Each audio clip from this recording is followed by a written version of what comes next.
Então, boa noite a todos, boa noite pessoal que está em casa. Hoje a gente vai continuar o estudo do livro Os Mensageiros, de André Luiz, psicografado por Chico Xavier. E a gente vai continuar pelo capítulo 25. 35. Culto doméstico. É o nosso evangelho no lar, né? Então, a Dona Isabel, ela chama os filhos para participarem do evangelho. Eles se reúnem à mesa e, junto com eles, o Isidoro, marido desencarnado, e alguns companheiros espirituais também presentes ali na casa, no salão. E a mãe faz questão que todos os filhos participem, mesmo sendo crianças, né, para eles já se familiarizarem com a palavra do Evangelho. E aí ela pede, e chega a mais velha com um caderno de anotações e um jornal. E a menina mais nova, a Nelly, ou Nelly, de 9 anos, lê a prece de abertura. E depois da prece, a filha mais velha, a mãe pede que a filha mais velha leia a mensagem do livro doutrinário que ela trouxe e depois a mensagem do jornal. E nessa mensagem do jornal comentava do suicídio de uma moça que, na reportagem, a justificativa foi que foi por amor que ela se suicidou, né? E com a orientação guiada pelo Isidoro, a mãe Isabel busca um capítulo no Evangelho para ler para os filhos. Nesse capítulo, que é o Evangelho de Mateus, capítulo 13, ela leu o versículo 31. Em seguida, ela já começa a se concentrar para explicar. Um espírito mais evoluído, com vestes brilhantes, coloca as mãos na testa dela, a mão direita na testa dela, e a intui a falar as palavras espirituais, né? A como ela desenvolver aquele tema para não só para os filhos, mas para todos os espíritos que estavam ali presentes. E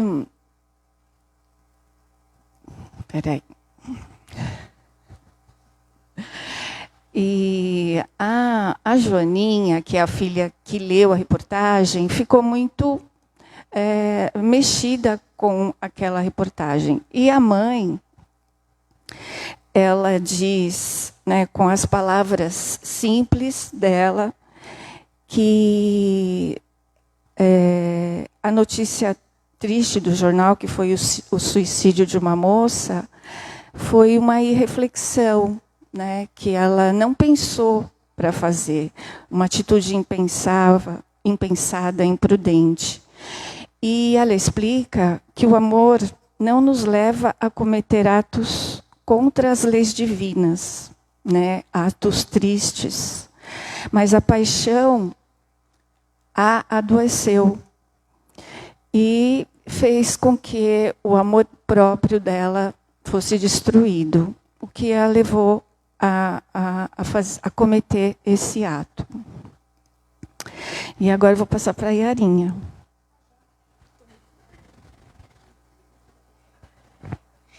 Boa noite, pessoal. A gente escuta muito dizer assim, né? Olha, eu não encaminho meus filhos para nenhuma religião, porque eu sou adepta da liberdade de expressão, e quando crescer, eles escolhem. Não é verdade? A gente não escuta isso? A princípio parece muito bom, mas na verdade não é legal isso. Como que meu filho vai crescer sem uma base? Eu preciso dar uma base religiosa, porque a base religiosa é uma base moral, o certo e o errado. Né? Vê que nos contos de fada, nos contos infantis, sempre tem o vilão e o mocinho. Já é ensinado desde cedo o que deve e o que não deve ser feito. Então nós precisamos, se eu sigo uma religião que eu digo que eu gosto, que faz sentido para mim, né? Então eu tenho o dever moral de passar isso para aqueles que estão ao meu lado. Quando crescerem, aí sim, eles vão ajustar, vão burilar. Às vezes eu ensinei, não ensinei muito bem. Né? Então minha filha quer ser justamente o que eu não sou. Tudo bem. Às vezes é projeção, né? É fuga. Né? Mas que ela vá buscar o caminho dela, porque tem uma base. Então, o que essa companheira nossa, Isabel, faz é uma coisa muito bonita. Porque ela já traz a lembrança viva do dever, que muitos de nós ainda estão dormindo. A gente se mistura no corpo material, quando a gente volta para a matéria, o ambiente, a própria condição biológica, parece que amortiza, adormece essas funções, esses acordos que nós fizemos, e a gente se desvia. Né? E ela não. Mesmo com a morte do marido, vamos lembrar do contexto social que essa família vive? Né? Vamos pensar aqui numa favela nossa, numa situação de escassez, né? Tem uma casinha simples, humilde, mas lembra uma refeição só, a gente já entra nesse assunto. E mesmo assim ela fala da dignidade, ela não perde o momento de educar. Né? E aí ela coloca a filhinha nova fazendo a oração, né? Pedir que as crianças participem do evangelho no lar. Nós temos esse dever de estimular as crianças ao raciocínio. Já pararam para perceber que a gente trata a criança como se ele tivesse uma deficiência? Eu sei que eu falo umas coisas meio doidas, né? Mas às vezes a gente subestima. Então a gente dá tudo mastigado, a gente dá todas as respostas prontas, não instiga a criança a pensar, a questionar de fato. É mastigado.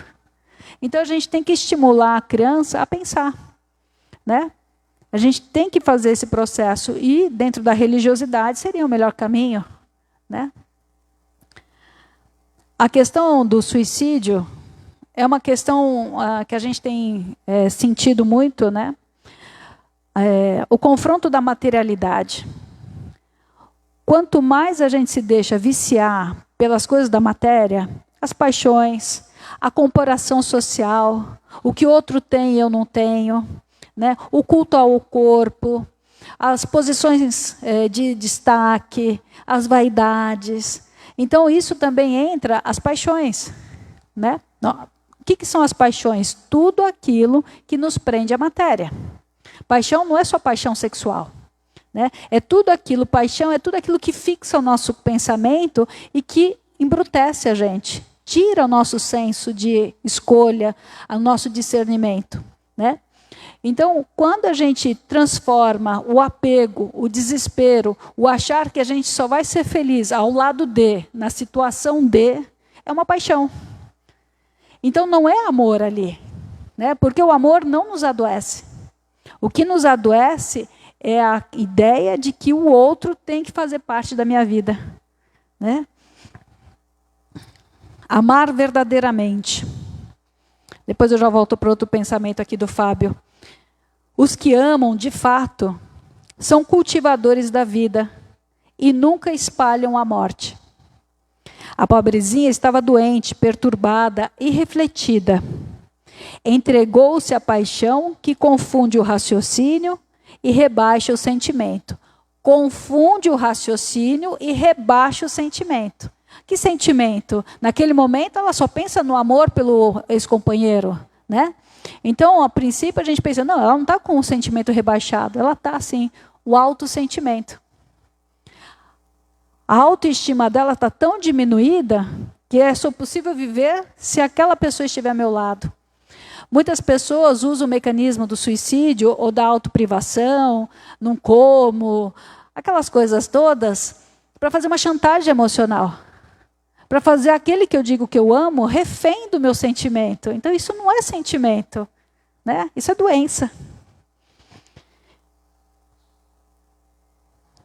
E nós sabemos que da paixão ao sofrimento ou à morte não é longa distância.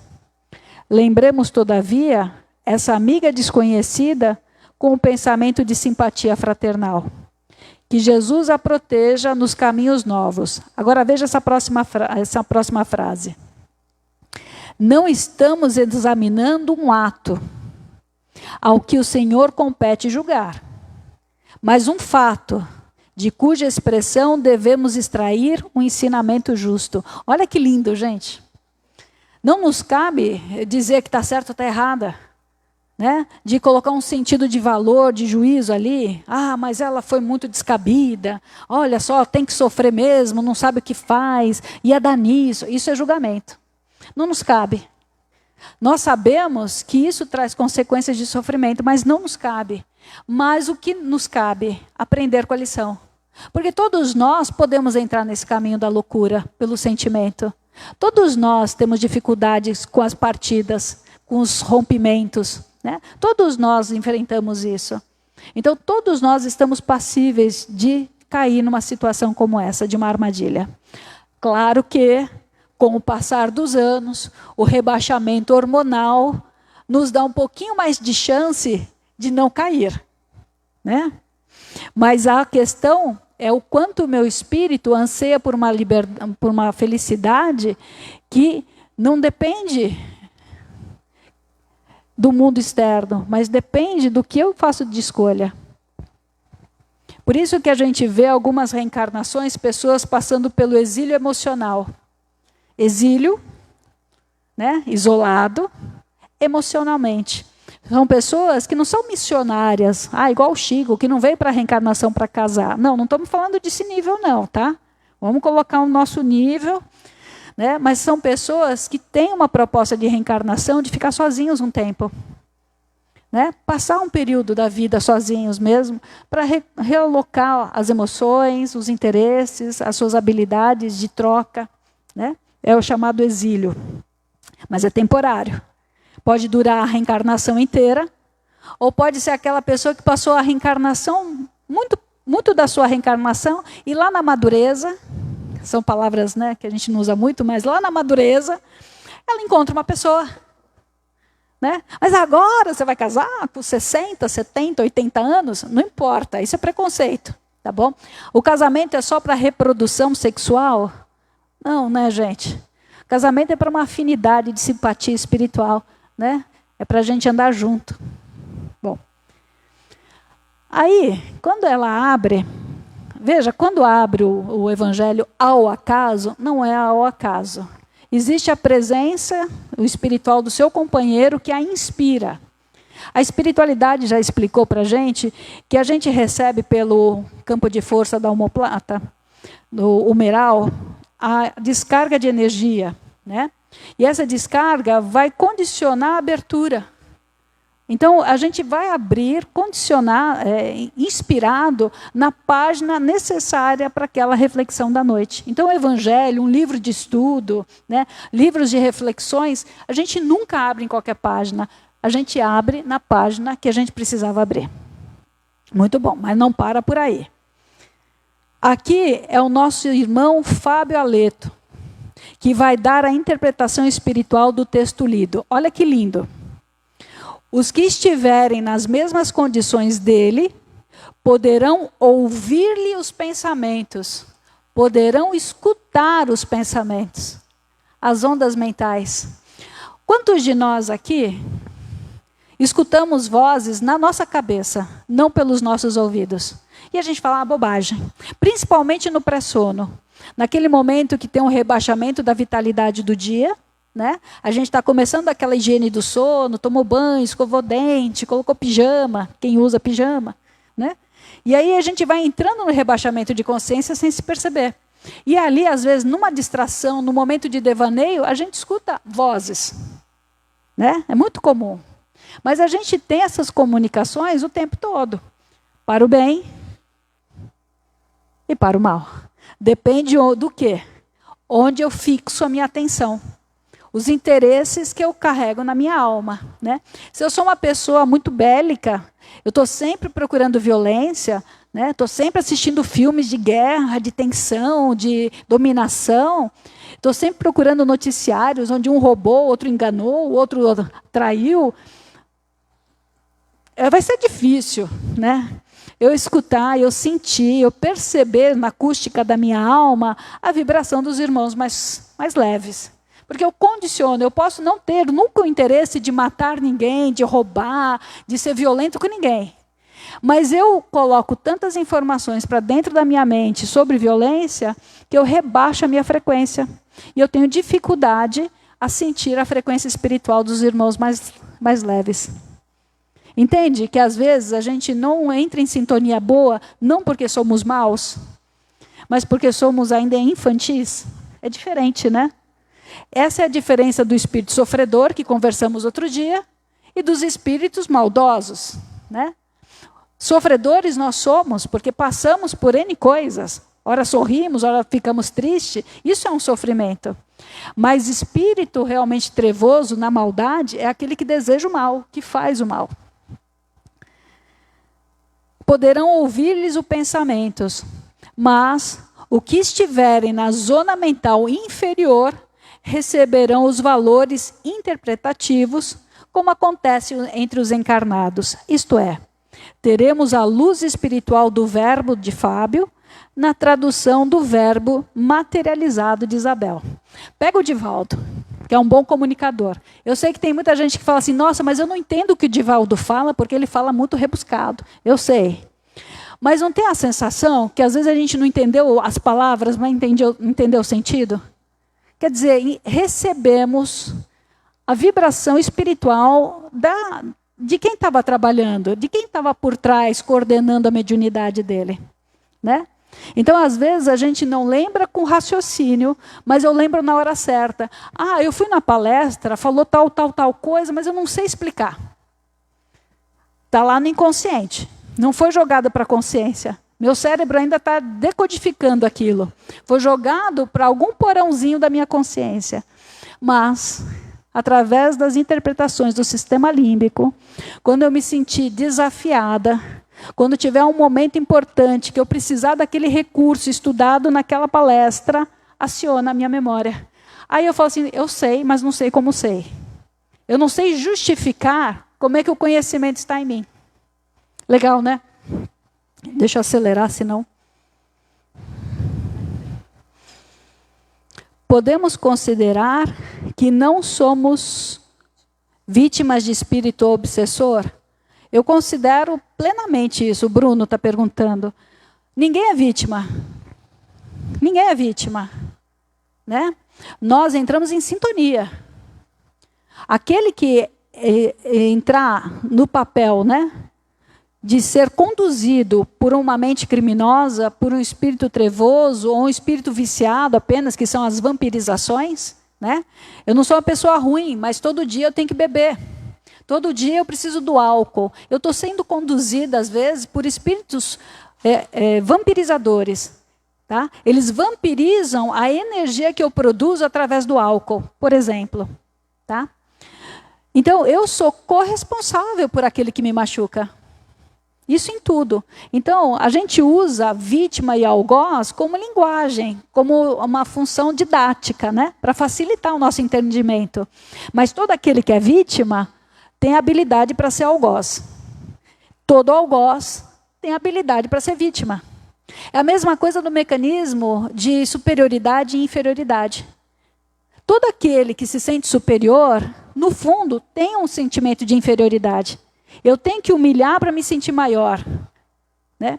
E todo aquele que tem um sentimento de muito rebaixamento da autoestima, tem a possibilidade de reverter o quadro, se sentindo superior aos outros. Ou seja, é patológico. O extremo está dizendo de algo que está desequilibrado. Tudo que é extremado é desequilibrado. fanatismo, perfeccionismo, os ismos.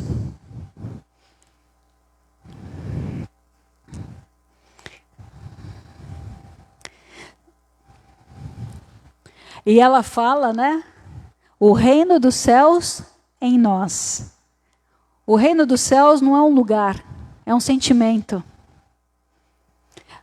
Às vezes a gente fala assim, nossa, eu quero evoluir logo para não ir mais para o umbral. Porque a gente faz ainda a interpretação do medo. O medo ainda é uma das funções que dominam a nossa mente. Eu não poderia falar assim, eu quero evoluir para poder estar no umbral e ser útil? É sempre o medo de sofrer, né? Mas e quando é que eu vou ter uma interpretação de que eu tenho que me melhorar, não só para me livrar do mal, mas para ser útil no bem? É isso ainda a nossa interpretação que está equivocada, né? Olha, se Deus quiser, essa é a última... desculpem. Eu se divirto. Se Deus quiser, essa é a última reencarnação ao lado do fulano. Não aguento mais. Né? A gente não brinca. E alguns brincam falando muito sério. Olha, não volto mais perto do fulano. Quando a gente superar, quando aquilo que for mágoa, aborrecimento, dificuldade, for superado, não gera mais sintoma. Não vai mais incomodar. Então eu posso estar do lado de quem for, não é? Então é bobagem da nossa parte achar que eu quero me ver livre. A mesma coisa na oração. Pai, afasta os espíritos sofredores de mim. Para! Desculpem, eu vou me censurar. O que adianta eu pedir que afaste os espíritos maus se eu não erradicar o que faz com que eles venham perto de mim? Pai, afasta o mal que há dentro de mim. Por isso que essa ideia entre obsessor, vítima e algoz é uma ilusão temporária, né? Bom, vamos lá. Há homens, na página 216, eu não sei se é a mesma edição de vocês. Há homens e mulheres com maiores responsabilidades em todos os bairros, que evidenciam paixões nefastas e destruidoras no campo dos sentimentos, dos negócios, das relações sociais. As mentes desequilibradas pela irreflexão permanecem nesse mundo quase por toda parte. É que nos temos descuidado das coisas pequeninas. Olha que legal, né? Então ela retoma o evangelho. A parábola, né? O reino dos céus é semelhante a um grão de mostarda que o homem tomou e semeou em seu coração. Para a gente ser grande, a gente tem que ter tarefas simples. É uma estruturação de um prédio. Ninguém começa uma casa pelo telhado. Né? Primeiro, alicerce. E o alicerce é família. Bom, vamos procurar onde tem os maiores complicadores da nossa vida? Os desafios mais nítidos dentro de casa. Não quer dizer que não haja amor. Veja que muitas vezes a gente ama as pessoas, mas não concorda com elas. Amor não é ser conivente com tudo. Amar não é aceitar tudo. Né? Muitas vezes a gente ama muito uma pessoa, mas não está de afinidade, de acordo com o procedimento.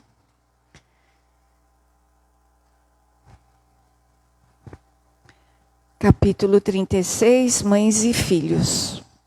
E após a leitura e as considerações da Dona Isabel, com a ajuda da espiritualidade, a mãe abre espaço para que os filhos possam falar o que eles sentiram, né, como eles interpretaram aquelas palavras. E a Marieta, a filhinha de 7 anos, faz uma pergunta para a mãe, né, que se Jesus é tão bom, por que que eles, naquela casa, só faziam uma refeição por dia? Sendo que na casa da vizinha, eles têm 2 refeições por dia. E a menina ainda continua. E a Nelly, que é a irmã um pouquinho mais velha, fala que quando o papai era vivo, isso acontecia. Existia 2 refeições aqui. né? Por que será? Então, imagina, né? A gente imagina o coração daquela mãe apertado, né? Apesar da dor, tem que ser otimista, firme e continuar de forma intensa e elevada para responder à filha. E ela fala que a gente não pode se subordinar, os nossos pensamentos, à vontade do estômago. Que há quanto tempo eles tomam apenas uma refeição e mesmo assim eles gozam de perfeita saúde. E confirmou, porque antes disso a menina tinha falado que quando a Nelly confirma que o pai, enquanto o pai era vivo, elas tinham 2 refeições, né? A mãe complementa. O seu pai não está presente, mas ele continua auxiliando a gente do outro lado, espiritualmente, fortalecendo, né? Então, a menina Marieta ficou confortada com a resposta da mãe. Já o menino, o filho mais novo, ele já era mais rebelde, ele já não tinha o mesmo brilho e a mesma luz que as irmãs. E então ele já era meio revoltado, ele já não se conformava com isso. E a família realmente passava um período difícil, né, materialmente falando. E o menino rebelde pergunta para a mãe o que ela entende de pobreza, né? Porque ele achava que ele era pobre e pelo que ela falava eles não eram, né? Então ela explica para ele, quem vai explicar é a Arinha. A diferença, né, do sentimento de pobreza, e ele não se convence, né? Ele continua revoltado, mas a intenção, a luz da mãe, a luz das irmãs era tão grande que ele se cala, né? Não se conforma, mas ele se cala, que para ele haveria outras resoluções para que essa situação financeira deles mudassem, né? E como a mãe viu que a conversa já estava saindo do propósito do encontro do Evangelho, ela encerra a reunião pedindo para que a Joaninha faça a prece de encerramento.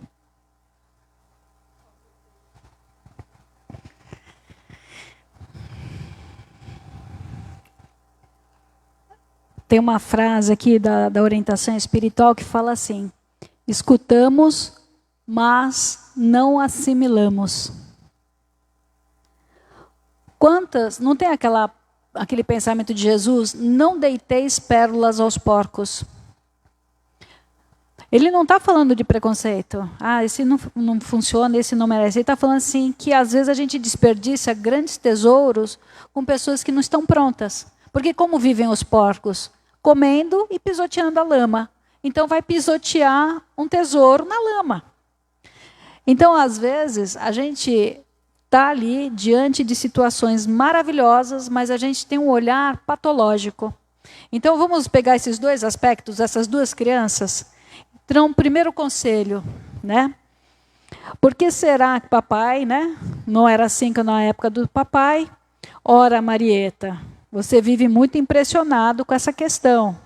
Não devemos, filhinha, subordinar todos os pensamentos à necessidade do estômago, né? A Bia acabou de lembrar isso.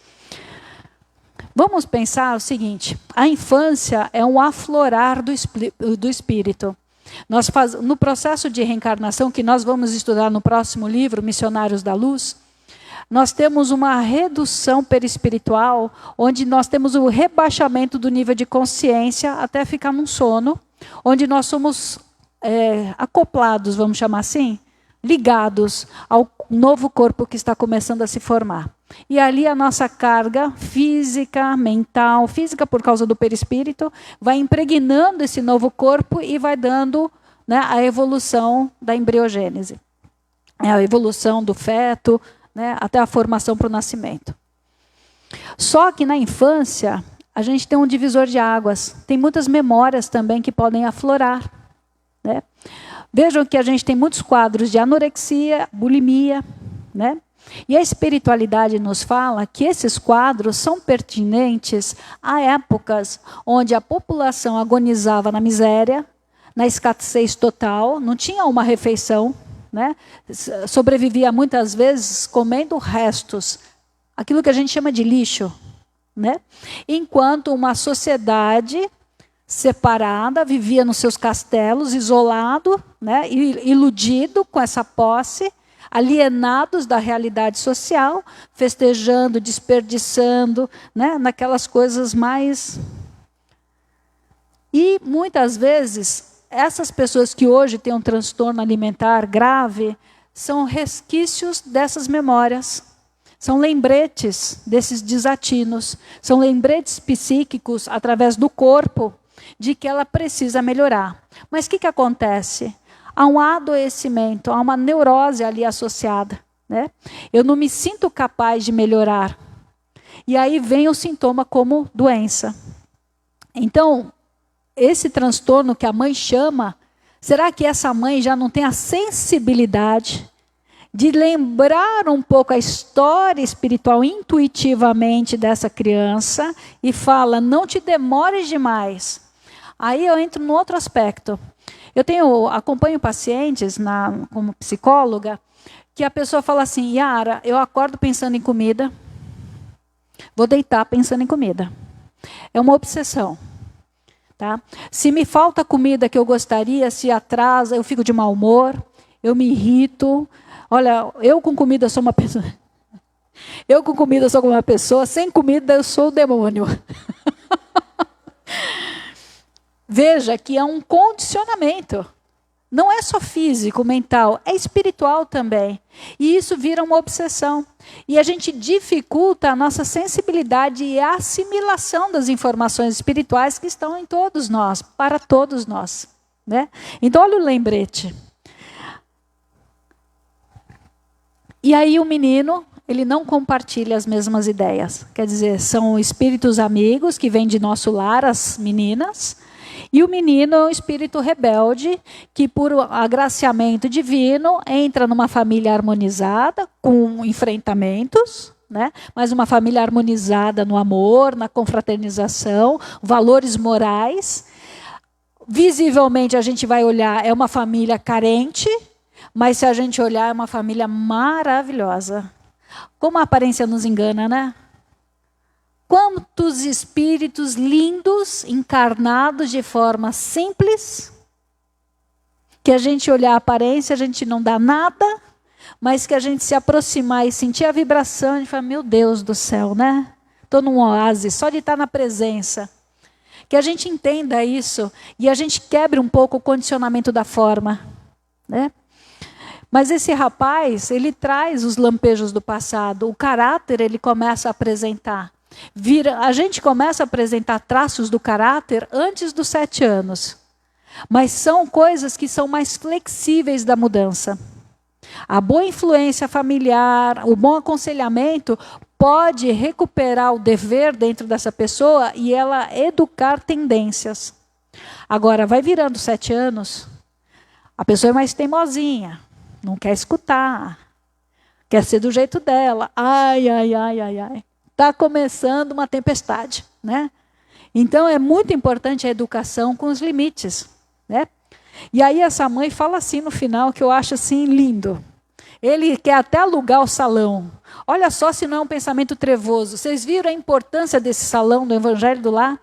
Não tem pessoas encarnadas, mas quantos espíritos desencarnados são socorridos ali que a gente não faz nem ideia.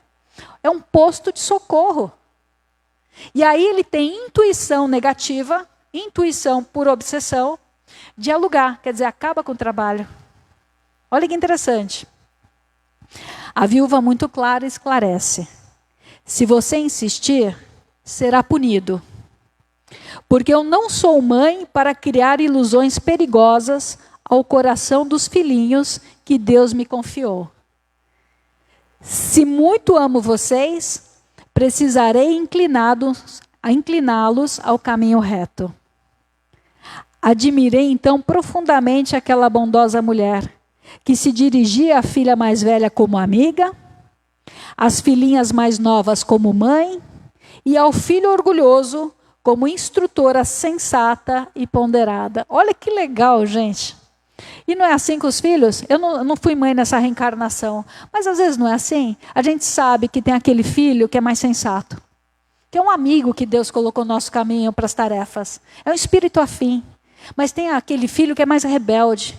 É um desafio para colocar na disciplina, né? Para colocar realmente no caminho certo. E como que eu posso disciplinar se eu não me disciplinar? Como que eu vou dizer, como vou ter a carga moral do convencimento se eu não pratico? Se eu não me esforço em ser melhor? Eu vou me tornar um autoritário. Eu vou me tornar aquela pessoa que só grita, mas não esclarece. Impõe, mas não cativa. Né? As pessoas vão ter medo de mim. Não respeito. Né? Muito bonita, né, essa lição? Muito legal.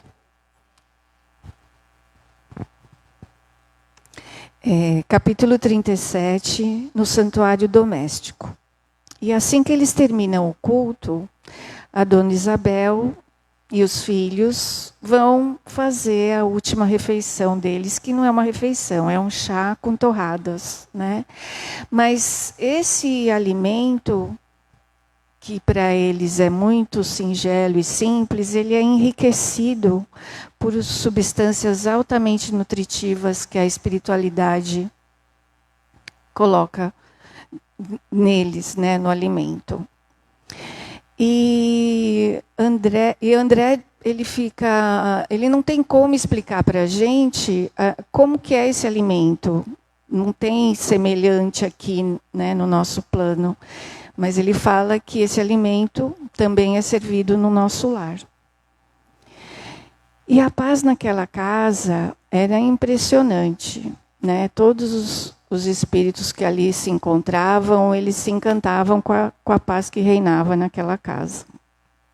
E Aniceto, ele fala para os amigos, em relação a essa paz, que não basta para nós só a evolução tecnológica, né? Que hoje em dia a tecnologia está tão presente na nossa vida que as relações estão se distanciando, as relações pessoais estão cada vez mais distantes, né? A gente não visita mais ninguém, a gente manda um WhatsApp, né? Tá tudo bem?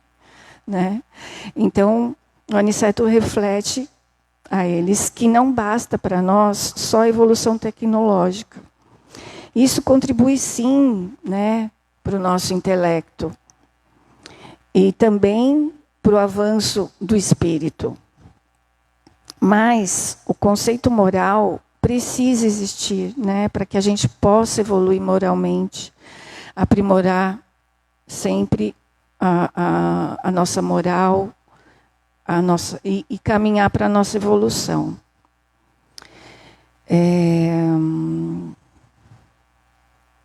E ele fala que a nossa casa é a nossa escola terrena, é a nossa grande estrutura, é o nosso primeiro desafio, né? Desde crianças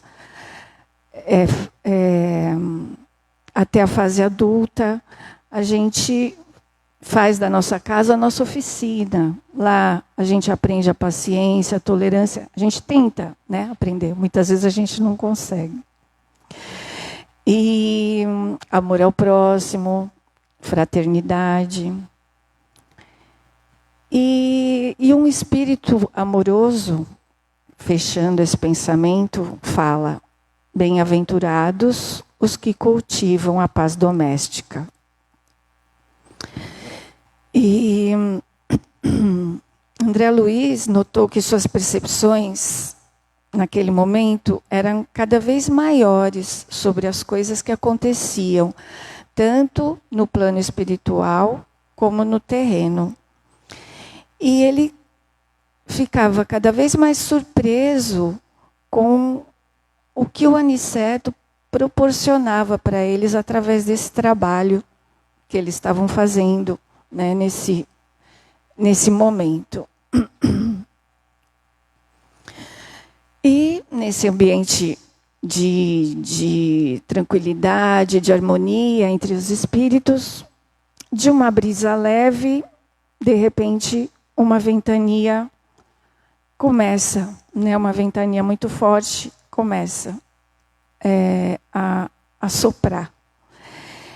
E André nota que formas sombrias se arrastam pelas ruas e tentam chegar a eles, onde eles estavam. Mas eles recuam amedrontados, né? Eles saem.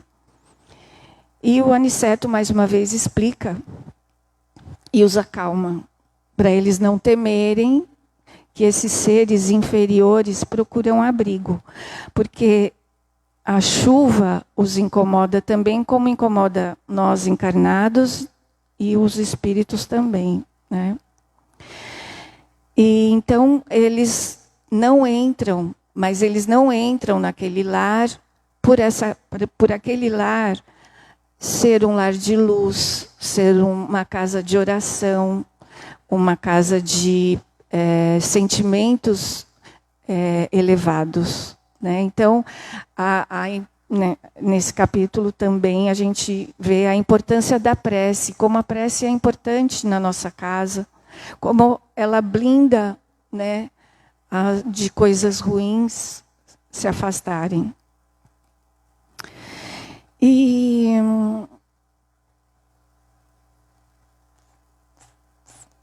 momentos após, né, dessa ventania, quando passa todo esse momento, eles entram novamente no salão e eles veem, tem uma surpresa, André tem uma surpresa. Ele vê Isidoro, que está desencarnado, e a Isabel, que está em desdobramento, juntos,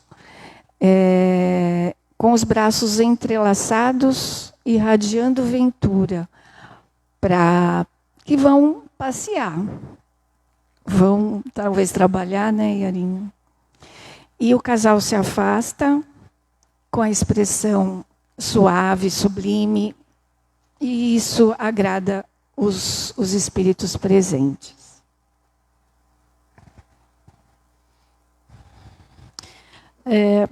Desde que eu comecei a fazer o trabalho aqui da Seara, até antes, né, quando a gente tinha um grupo aqui no Suarão e tal, sempre de falar, eu fico me preocupada nos detalhes de como fazer entender, né?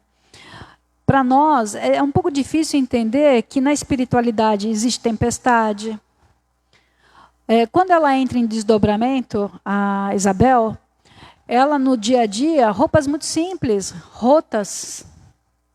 Mas quando ela entra em desdobramento, ela está muito bem vestida. Na simplicidade, mas uma roupa muito bonita. Não por vaidade, mas aquela roupa representa a vibração do espírito dela. Então, existem as situações criadas pela nossa mente, também na nossa aparência. Já me fizeram várias vezes a pergunta assim, Yara, mas eu durmo sem roupa. Então, quando eu faço desdobramento, eu saio sem roupa por aí? Não. Né? Existe a construção mental, né, para aquela tarefa. Né? Vamos lembrar que esses irmãos que estão na espiritualidade, até a Sônia, né, estava falando aqui comigo antes de começar, como é que é? Então, os espíritos que estão no umbral vêm aqui perto da gente, fica vagando? É assim?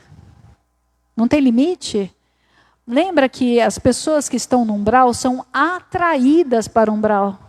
Não tem um juiz dizendo, você vai, igual a gente brinca com São Pedro, né? Você sobe, vai para o céu, você desce, vai para... Não tem isso.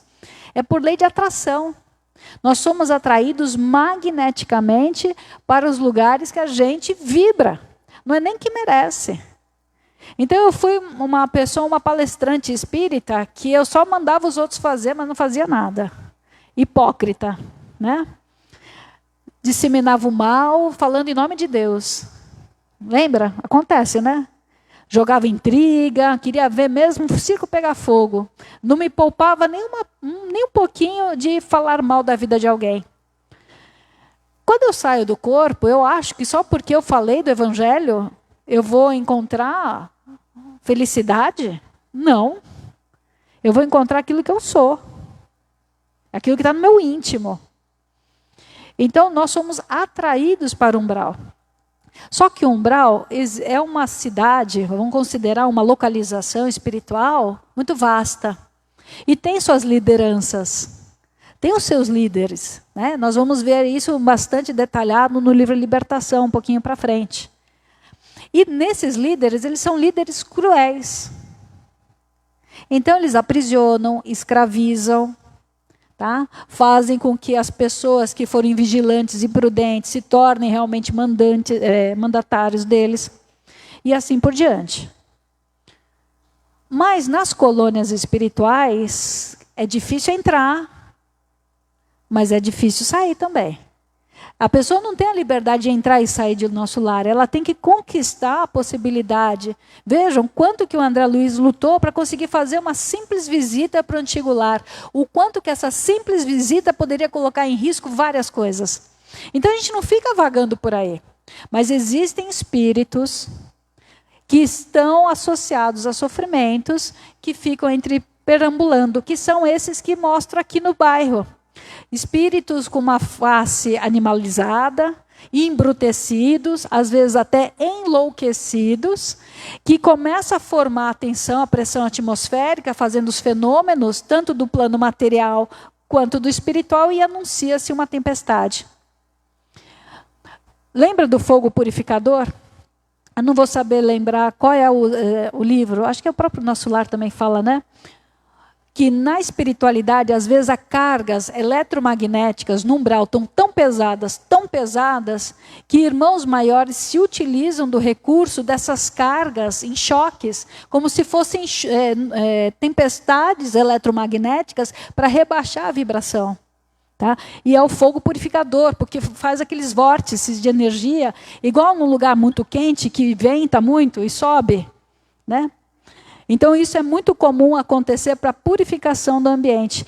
O espírito, quando ele está solto e ele participa desse processo do fogo purificador, ele não vai sofrer.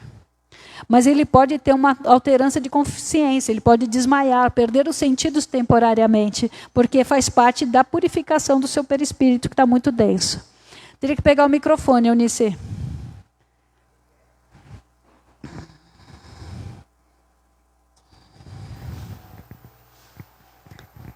Nessa viagem que nós fizemos, né, na excursão do Ceará, e desde criança eu vejo isso, nas estradas tem uma cruz, onde as pessoas sofreram acidentes.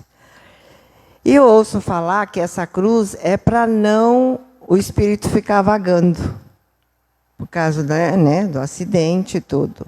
Então eu queria saber.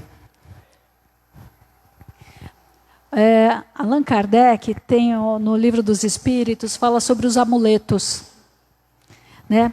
Que, na verdade, o amuleto é a ideia que a gente dá para o objeto, que o objeto em si não tem essa força.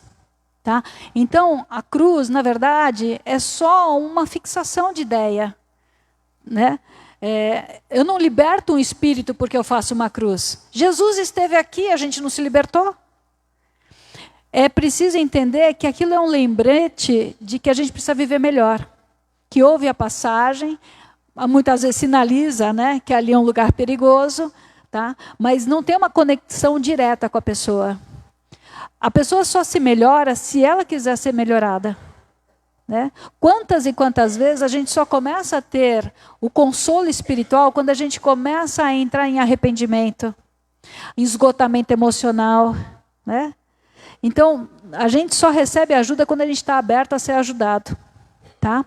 Mas, para quem está aqui, lembremos que a oração é uma bênção, né, para todos os campos da vida, para quem dá e para quem recebe, tá? Então, não tem uma imagem, é mais uma crença popular, tá bom? Virou um mito popular, tá bom? E vocês viram que interessante? Ele falando da pressão atmosférica. A pressão atmosférica no nosso corpo, 15 mil quilos. Por isso que a gente fala que é pesado. Não é o corpo é pesado, a densidade da vida material é pesada, né? Por isso que a gente tem que procurar coisas sutis. Presta atenção numa coisa simples. Quando a gente está em crise de ansiedade, os nossos teóricos, os nossos técnicos, os nossos médicos, pesquisadores falam assim: antes de mais nada, respira. Legal, né? Uma crise de ansiedade, eu estou tendo a impressão que eu estou morrendo, eu estou infartando, né? Estou tendo piripaque. Ele fala para eu respirar? A oxigenação tira a densidade. A oxigenação desfaz o delírio do sofrimento. Equilibra, manda informações para o nosso sistema nervoso central e periférico de que está tudo ok, né? Que é só uma descarga de estresse, mas que está tudo sob controle. Tem que pegar o microfone também.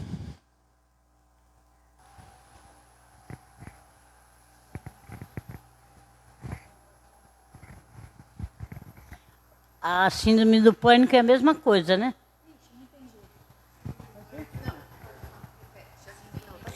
É. Oi, a síndrome do pânico é a mesma coisa, né? Quando a gente fala dos transtornos de ansiedade, a gente vai falar que tem vários tipos, e síndrome do pânico é um, tá bom? Ansiedade generalizada, TAG, né? Ansiedade tem vários tipos de manifestação, tá? E a síndrome do pânico, que é um negócio já está crônico, aí eu tenho uma crise, algo que vem se repetindo, né?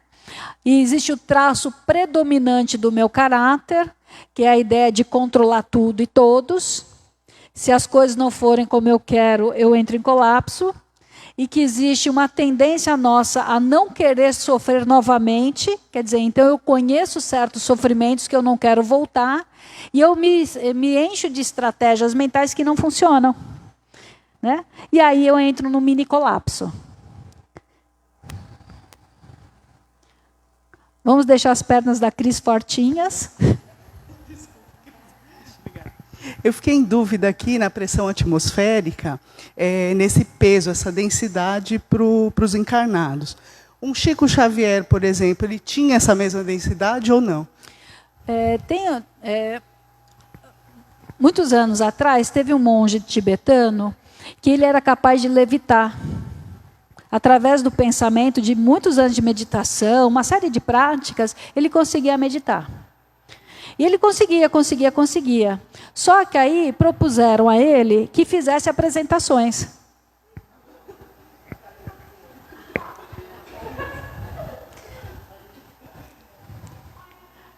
Só que a falta da habilidade de conviver e estímulos fizeram com que ele não conseguisse isolar a gravidade em torno do corpo dele através do pensamento, que é a projeção de magnetismo que ele tem, ele isola o campo eletromagnético em volta e levita.